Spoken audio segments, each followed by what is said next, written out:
नमस्ते भाई और बहनों, मैं आदित्य सक्सेना शाहजहांपुर उत्तर प्रदेश का रहने वाला हूँ।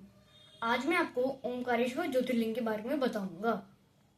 ओंकारेश्वर ज्योतिर्लिंग भगवान शिव के 12 ज्योतिर्लिंगों में से एक है, जो मध्य प्रदेश के खांडवा जिले में नर्मदा नदी के बीच स्थित मांधाता द्वीप पर स्थित है। यह मंदिर ओमकार पर्वत पर स्थित है और इसे ओंकारेश्वर और ममलेश्वर ज्योतिर्लिंग के रूप से भी जाना जाता है।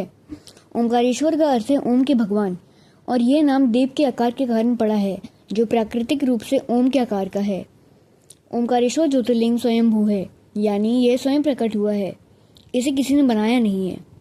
ओंकारेश्वर मंदिर नर्मदा नदी के बीच में स्थित है, जो भारत की पवित्र नदियों में से एक है। ओंकारेश्वर के साथ ही यह ममलेश्वर ज्योतिर्लिंग भी स्थित है, जिसका प्राचीन नाम अमलेश्वर है। जिस ओंकार शब्द का उच्चारण सर्वप्रथम सृष्टिकर्ता विधाता के मुख से हुआ है, वेद का पाठ इसके उच्चारण किए बिना नहीं होता है।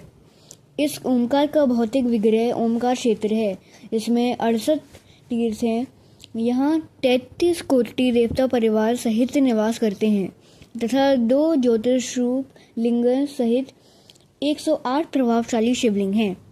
एक उज्जैन में महाकाल के रूप में और दूसरा ओंकारेश्वर में ओंकारेश्वर ममलेश्वर के रूप में विराजमान है। राजा मानधाता ने यहाँ नर्मदा किनारे इस पर्वत पर घोर तपस्या कर भगवान शिव को प्रसन्न किया और शिव जी के प्रकट होने पर उनसे यहीं निवास करने का वरदान मांग लिया।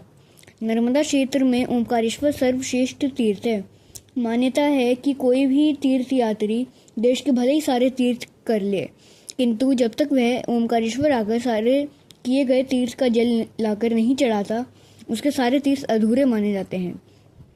ओंकारेश्वर तीर्थ के साथ नर्मदा जी का भी विशेष महत्व है।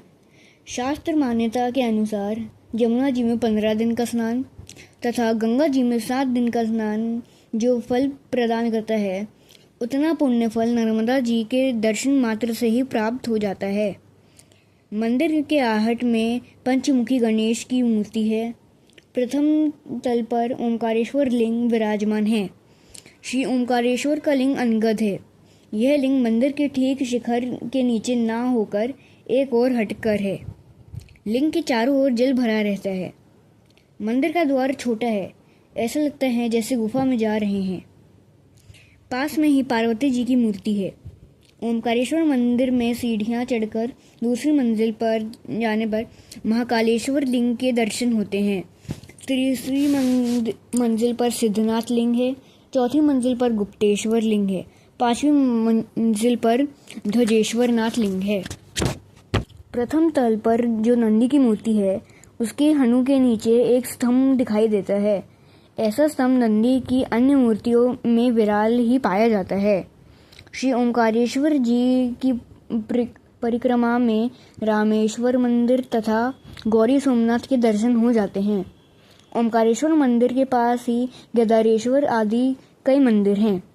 कोटि तीर्थ पर स्नान और घाट पर ही कोटेश्वर, त्र्यंबकेश्वर, श्री कलिका तथा पंचमुखी गणपति का एवं नंदी का दर्शन करते हुए ओंकारेश्वर जी का दर्शन करें।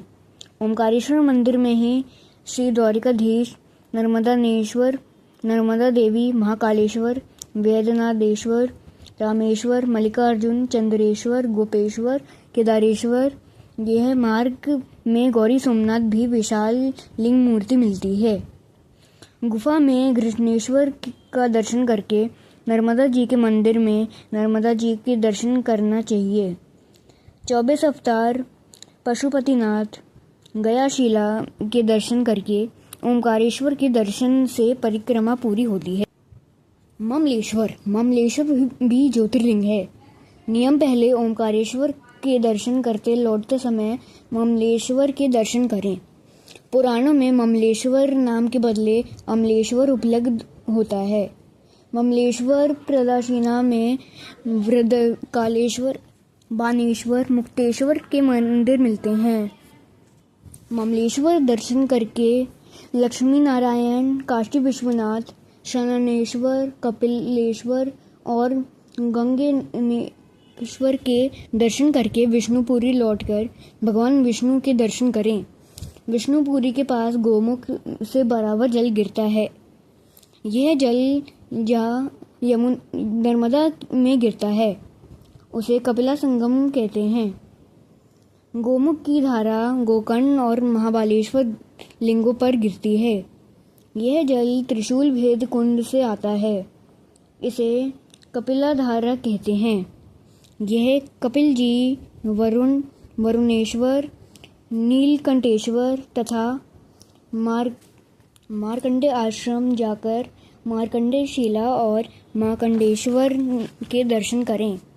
यह अन्य पवित्र तीर्थ के भी दुर्लभ दर्शन प्राप्त होते हैं।